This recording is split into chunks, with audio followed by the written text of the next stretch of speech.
नमस्कार दोस्तों, स्वागत है आप सभी का सीईटी एग्ज़ाम 2024 की दृष्टि से एक महत्वपूर्ण क्लास की। तो अभी हाल ही में हमें पता चला है कि सीईटी एग्ज़ाम उन्हीं डेट को होगा जिस तारीख को मतलब कि संभावित है। तो 25 सितंबर से हमारे 29 सितंबर तक मतलब ग्रेजुएशन वाले पेपर हैं। तो उसकी दृष्टि से नवीन जिलों के गठन के बाद जो प्रमुख दुर्गों में जो भी परिवर्तन हुआ है जिलों में या जिनमें, तो प्रमुख दुर्गों की हम बात करेंगे। आज की क्लास में हम 3 दुर्ग देखेंगे: कुंभलगढ़ दुर्ग, रणथंभौर दुर्ग, भैंसरोडगढ़ दुर्ग। सबसे पहले हम भैंसरोडगढ़ दुर्ग देखेंगे, उसके बाद कुंभलगढ़ दुर्ग, उसके बाद रणथंभौर दुर्ग।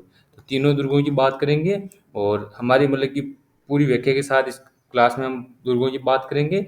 और शुरुआत करते हैं नेक्स्ट भैंसरोडगढ़ दुर्ग से। तो सबसे पहले भैंसरोडगढ़ दुर्ग के बारे में हम बात करेंगे। तो बात करते हैं भैंसरोडगढ़ दुर्ग के बारे में। तो सबसे पहले देखें तो भैंसरोडगढ़ दुर्ग जो है आपको पिक्चर में दिख रहा होगा, ये है भैंसरोडगढ़ दुर्ग। और ये किस जगह पर है? तो ये हमारे स्थित है चित्तौड़गढ़ में। चित्तौड़गढ़ में स्थित है। कौन से जिले में है? चित्तौड़गढ़ जिला, चित्तौड़गढ़। और इसमें बात करें तो ये किस संभाग में आता है? उदयपुर संभाग में। किस संभाग में? उदयपुर संभाग में। और भैंसरोडगढ़ दुर्ग जो है किन नदियों के संगम पर है? तो ये हमारे चंबल प्लस ब्राह्मणी नदी, इनके संगम पर हैं। तो नदियों के संगम पर हैं, तो इसमें क्या हो जाएगा? ये ओदक दुर्ग हो जाएगा। कौन सा दुर्ग? ओदक या फिर जल दुर्ग हो जाएगा। ओदक दुर्ग या जल दुर्ग इनके दोनों के संगम पर स्थित हैं। और इसमें और बात करें तो इसका निर्माण किसने करवाया? इसमें निर्माण की बात करते हैं।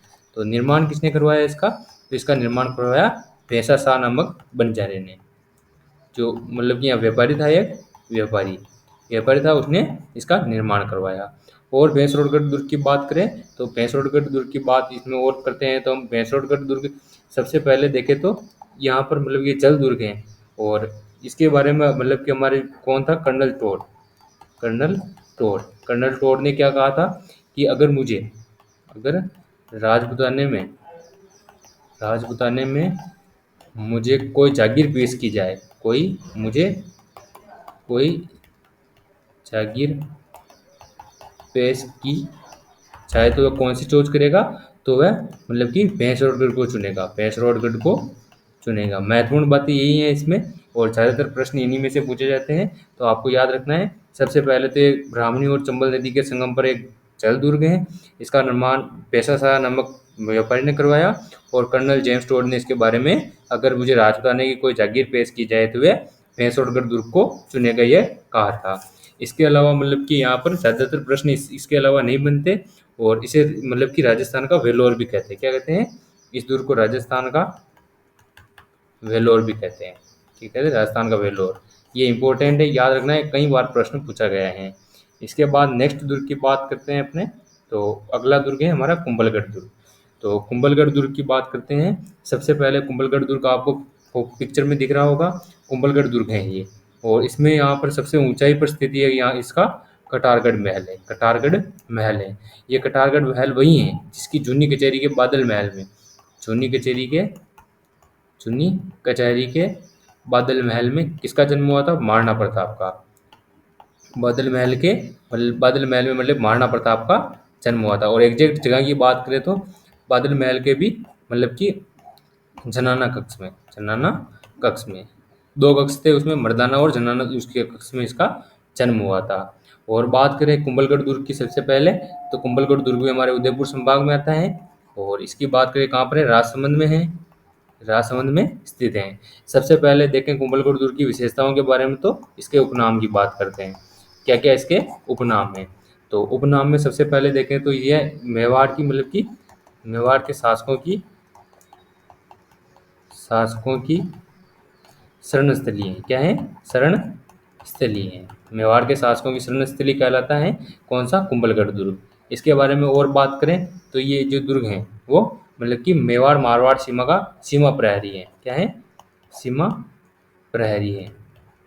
किसका? मेवाड़ और मारवाड़ का सीमा प्रहरी है। इसके अलावा बात करें इसकी, तो इसका मतलब कि जो ऊपर का महल स्थित है कटारगढ़ दुर्ग को मतलब कि इसकी आँख कहते हैं, मेवाड़ की आँख भी कहा जाता है। यह संकटकालीन आश्रय स्थली था मेवाड़ की। और इसको मतलब कि इसकी कहते हैं। और ये कहाँ पर स्थित है, इसकी बात करें तो इसे कुंभल मेरू भी कहते हैं। क्या कहते हैं, कुंभल मेरू भी कहते हैं। और ये किस जगह पर स्थित है, ये हमारे स्थित है जरगा पहाड़ियों के बीच, जरगा पहाड़ियों के बीच। ये आपको याद रखना है किस पहाड़ियों के बीच में स्थित है, तो जरगा पहाड़ियों के बीच। और इसका किस नाम से है, जरगा पहाड़ियों में मछेंद्रपुर नाम से। किस नाम से, तो मछेंद्रपुर नाम से स्थित है, मछेंद्रपुर नाम से स्थित है। और इसके और बात करें तो ये किस पहाड़ी पर है, तो ये पहाड़ी पर स्थित है हेमकूट पहाड़ी पर, हेमकूट पहाड़ी पर। ये भी अभी पूछा जा रहा है कौन सा दुर्ग किस पहाड़ी पर है, ये भी इसीलिए आपको याद रखना है। इसका निर्माण, इसके निर्माण की बात करते हैं, नेक्स्ट पेज पे बात करते हैं इसके निर्माण की। ये अभी रात का दृश्य है इसके, मतलब कि रात में इस प्रकार किला दिखता है। और इसके विशेषताओं में हम इसके निर्माण की बात करते हैं। तो इसका निर्माण, तो निर्माण में देखें हम सबसे पहले, तो इसका निर्माण हुआ 1448 से 1458 के बीच। किसके द्वारा निर्माण करवाएगा, महाराणा कुंभा द्वारा, महाराणा कुंभा द्वारा निर्माण। और बात करें इसमें, तो इसमें हम बात करते हैं इसके मतलब शिल्पी कौन था, इसका शिल्पी था मंडन, मंडन इसका शिल्पी था। कौन था, मंडन। ये क्वेश्चन कई बार प्रश्न पूछा गया है कि इसका शिल्पी कौन था, तो मंडन इसका शिल्पी था। और बात करें इसकी, तो इसमें स्थित है दीवार, ये 36 किलोमीटर लंबी दीवार है। कितनी किलोमीटर, 36 किलोमीटर लंबी दीवार है। और इसकी बात करें तो ये भारत की महान दीवार कहते हैं इसको, भारत की महान दीवार कहते हैं। और हमने कटारगढ़ जो महल है उसकी हमने बात की थी। कटारगढ़ महल को मतलब कि क्या कहा जाता है इसके बारे में, तो इसके बारे में हमारे अबुल फजल जो है उसने क्या कहा था कि ये इतनी ऊंचाई पर स्थित है कि इस नीचे से ऊपर देखने पर सिर पर रखी पगड़ी गिर जाती है। क्या कहा था, ये दुर्ग इतनी बुलंदी पर स्थित है कि नीचे से ऊपर तक देखने में मतलब कि सिर की पगड़ी गिर जाती है। ये कथन जो है वो पूछे जाते हैं, कथन आपको अच्छे से याद रखने हैं, ये भी पूछे जाते हैं। और कर्नल टोड ने इसकी तुलना किससे की, एस्ट्रुक्शन से। एस्ट्रुक्शन एक बिल्डिंग है उससे इसकी तुलना की है, मतलब कि इसकी तुलना की है क्योंकि ये इतना ऊंचा है। और बात करें तो हम भी अपने लंबी मतलब प्राचीर कंगूरों और ब्रुजों के कारण इसे एस्ट्रुक्शन की तुलना की गई है। इसमें स्थित महादेव कुंड, जिसकी में स्थित महादेव कुंड है, वहाँ पर जो राणा कुंभा थे, राणा कुंभा की हत्या किसने की थी, उनके ही पुत्र, इनके पुत्र उदा ने कहाँ पर की थी, महादेव कुंड के पास। ये भी प्रश्न पूछा गया है, महादेव कुंड के पास की थी उदा ने। और बात करें इसकी, तो इसमें स्थित चनाना और मर्दाना हमने बात कर ली। और इसमें जो मतलब कि कुंभलगढ़ प्रशस्ति है, इस पर लगी कुंभलगढ़ प्रशस्ति, कुंभलगढ़ प्रशस्ति कब की है ये है हमारे 1460 की। और निर्माता कौन है इसके, तो इसके मतलब कि लेखक यहाँ पे जिसके रचनाकार कहते तो महेश जो थे इसके रचनाकार थे। और इसकी रचना मतलब कि कई इतिहासकारों के अनुसार कान्हा व्यास ने की, ये भी इम्पोर्टेंट है। और बात करें इसकी, तो इसके मतलब कि ये यहीं पर जो महाराणा प्रताप थे, महाराणा प्रताप का यहाँ पर राज तिलक हुआ था। कहाँ हुआ था, राज तिलक हुआ था महाराणा प्रताप में। और कटारगढ़ महल में इनका राज तिलक हुआ था। तो ये हो गया हमारा कुंभलगढ़ दुर्ग। मतलब कि एक दृष्टि से देखें तो ये राजसमंद का मतलब कि बहुत ही मतलब कि अच्छा दुर्ग है। और इसकी बात करें तो ये क्या कहलाती है, मेवाड़ की आश्रय स्थली कहलाती है। और कटारगढ़ दुर्ग को मेवाड़ की आंख भी कहते हैं, ये भी आपको याद रखना है। कटारगढ़ दुर्ग के बारे में बहुत बार प्रश्न पूछा जाता है, कटारगढ़ दुर्ग को मेवाड़ की आंख भी कहते हैं। और इसके निर्माण की हमने बात की। इसका निर्माण जो है वो मतलब कि महाराणा कुंभा ने किस विजय के उपलक्ष्य में करवाया, नागौर विजय के उपलक्ष्य में इसका निर्माण हुआ। और बात करें इसमें, तो ये जो है वो कुंभलगढ़ दुर्ग जो है वो मतलब कि हमारे कुंभलगढ़ दुर्ग के बाद में बात करते हैं रणथंभौर दुर्ग की।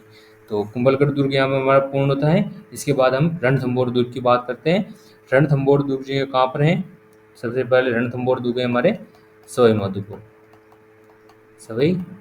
माधोपुर में है। कौन से संभाग में है, भरतपुर संभाग में है। ये आपको दिखाई दे रहा है रणथंभौर दुर्ग है ये। और रणथंभौर दुर्ग जो है इसका सही फोटो नहीं मिला हमें। रणथंभौर दुर्ग जो है सवाई माधोपुर में स्थित है और सवाई माधोपुर के संभाग में, भरतपुर संभाग में। और बात करें रणथंभौर दुर्ग की, तो रणथंभौर दुर्ग की बात करते हैं। सबसे पहले रणथंभौर दुर्ग में हम देखें तो इसका निर्माण मतलब कि सबसे पहले तो इसका निर्माण होता 1887 में। उसके बाद इसका निर्माण कई मतलब कि जिस प्रकार गोविंद गोविंद देव जो था उसने मतलब कि सॉरी गोविंद राज जो था उसने यहाँ पर चौहान वंश की नींव रखी, चौहान वंश की नींव रखी, उस समय इसका निर्माण करवाया। इसके बाद मतलब कि मेन जो शासक था यहाँ का अमीर था, अमीर यहाँ का मेन शासक था। और रणथंभौर दुर्ग के बारे में हम विशेषताओं के बारे में बाद में बात करेंगे। सबसे पहले यहाँ पर जी यहाँ का शासक था अमीर, अमीर जो था उसके बारे में बात करते हैं। अमीर के बारे में हम देखें तो नेक्स्ट पेज पर चलते हैं और बात करते हैं अमीर के बारे में। तो अमीर के बारे में देखते हैं पहले। अमीर अमीर यहाँ का सबसे प्रतापशाली शासक था। इसके समय अलाउद्दीन खिलजी ने आक्रमण किया, अलाउद्दीन खिलजी ने आक्रमण किया। और राजस्थान का प्रथम शाका मतलब कि प्रमाणित प्रथम शाका या राजस्थान का प्रथम जल जोहर 1301 में हुआ, वो भी यहीं पर हुआ था अमीर के समय, जल जोहर। और बात करें इसकी तो यहाँ पर आक्रमणकारी एक था, इसके मतलब कि दो सेनापति थे। सबसे पहले तो 1290 में, सबसे पहले 1290 में इसके एक सेनापति जलालुद्दीन ने आक्रमण किया, जलालुद्दीन ने आक्रमण किया। वह इस दुर्ग को जीत नहीं पाया। इससे पहले इसका एक मतलब कि इसका मतलब कि क्या कहते हैं, इसी कुंजी है, कुंजी दुर्ग जो है उसको जीत नहीं पाया था, कुंजी दुर्ग जो है उसको जीत नहीं पाया था जलालुद्दीन। तो जलालुद्दीन ने क्या कहा था आपको पता ही है कि भाई उसने कहा था कि मैं ऐसे 10 दुर्गों को मुसलमान के एक बाल के बराबर समझता हूँ, इनके मतलब कि इसके कुंजी के दुर्ग जो था उसके लिए कहा था। और आप सभी कमेंट कीजिए कि रणथंभौर दुर्ग की कुंजी कौन सा दुर्ग कहलाता है, ये आप कमेंट कीजिए। और बात करते हैं इसकी तो अलाउद्दीन खिलजी था इसके प्रमुख सेनापति, मतलब कि रणथंभौर पर आक्रमण किया उस समय यहाँ के प्रथम इसके प्रमुख सेनापति कौन थे, उल्लू खां और नुसरत खां, दोनों इसके प्रमुख सेनापति थे। और इनकी बात करें इसमें तो अमीर अमीर ने तो यहाँ पर केसरिया किया और जौहर की बात करें, जौहर किसने किया, रंग देवी ने। कौन थी, रंग देवी ने यहाँ पर जौहर किया। और इनकी पुत्री थी, यहाँ इनकी पुत्री जो थी वो उसने क्या किया था, मतलब कि इनकी पुत्री थी देवल दे, इनकी पुत्री थी देवल दे, उसने पद्म तालाब में कूदकर अपनी जान दे दी थी, इसी कारण से जल जौहर भी कहा जाता है। और अलाउद्दीन खिलजी ने यहाँ पर आक्रमण किया था 10 जुलाई 1301 को, 10 जुलाई 1301 को। उस समय मतलब कि यहाँ पर मतलब कि विश्वासघाती कौन था, तो रणमल और रतिपाल दोनों विश्वासघाती थे। ये दोनों प्रश्न में कई बार पूछा भी गया है इनके बारे में, रणमल और रतिपाल दोनों विश्वासघाती थे। और इसकी बात करते हैं प्रथम शाखा हमारे कंप्लीट होता है। और आपको सभी को वो कथन जरूर याद रखना है कि ऐसे 10 दुर्गों को मैं मुसलमान के एक बाल के बराबर समझता हूँ, क्योंकि ये प्रश्न कई बार पूछा गया है। जलालुद्दीन ने ये कहा था, ये अकबर का मतलब कि अलाउद्दीन खिलजी का मतलब कि सेनापति था, पश्चिम में जब भेजा था उस समय सेनापति था। तो हमारे यहाँ पर शाका हो गया। और रणबल रतिपाल जो थे वो उन्होंने विश्वासघात किया था, और बाद में अलाउद्दीन खिलजी ने भी मार देता है। और ये शाका जो हुआ इसके बाद रणथंभौर पर जो अलाउद्दीन खिलजी था उसने अधिकार कर लिया। और यहाँ पर नुसरत खां तो मारा जाता है, नुसरत खां मारा जाता है। इम्पोर्टेंट शाखा है, ये बहुत बार पूछा जाता है, इसे बहुत प्रश्न बनते हैं, इसलिए कारण आप अच्छे से देखें। नुसरत खां तो मारा गया था, उल्लू खां को प्रशासक नियुक्त किया, उल्लू खां को यहाँ का प्रशासक बनाया। और बात करें इसमें तो सबसे पहले बात करते हैं जो अमीर के समय ये शाखा हुआ, उस समय जो यहाँ पर एक आया था अमीर खुसरो, अमीर खुसरो जो इतिहासकार था वो आया था। उसने मतलब कि क्या कहा था कि आज कुफर का गढ़ इस्लाम का घर हो गया, इस्लाम का घर हो गया। ये कथन जो था वो किसका था, इतिहासकार अमीर खुसरो का था, जो कि इसके साथ आया था, अलाउद्दीन खिलजी के साथ इस युद्ध में आया था। और बात करते हैं तो अगले पेज पर बात करते हैं इसमें हम। तो सबसे पहले यहाँ की विशेषताओं के बारे में, यहाँ पर दार्शनिक स्थल क्या है उनके बारे में देखते हैं। इसके अलावा भी बहुत अधिकार किए, बहुत सारे शासक आए यहाँ पर मतलब आक्रमण करने, तो उनकी बात हम नहीं करते हैं। सबसे पहले इसमें बात करते हैं यह जो दुर्ग हैं, यह जो दुर्ग हैं इसको क्या कहा गया है, इस दुर्ग को क्या कहा गया है कि बाकी सब दुर्ग नंगे हैं, बाकी सब दुर्ग नंगे हैं। यह एक बख्तरबंद दुर्ग है। किस प्रकार का दुर्ग है, बख्तरबंद दुर्ग है। क्यों है बख्तरबंद, क्योंकि ये चारों तरफ से पहाड़ियों से घिरा हुआ है, अरावली की पहाड़ियों से घिरा हुआ है और बीच में स्थित है, इसी कारण इसे कहा गया है कि बाकी सब दुर्ग तो नंगे हैं और यह जो है वो बख्तरबंद दुर्ग है। और इसमें बात करें तो ये कथन किसका था, इसकी बात करते हैं कथन किसका था, तो ये कथन था हमारे अबुल फजल का, इतिहासकार अबुल फजल जो था उसका यह कथन था, अबुल फजल का कथन था। और बात करें इसमें तो सबसे पहले हम बात करते हैं यहाँ पर क्या क्या महल हैं या फिर क्या क्या जगह हैं। सबसे पहले यहाँ पर अमीर महल है, अमीर महल है। और बात करें तो सुपारी महल है, सुपारी महल है। और बात करें तो यहाँ पर जोगी महल भी है, जोगी महल भी है।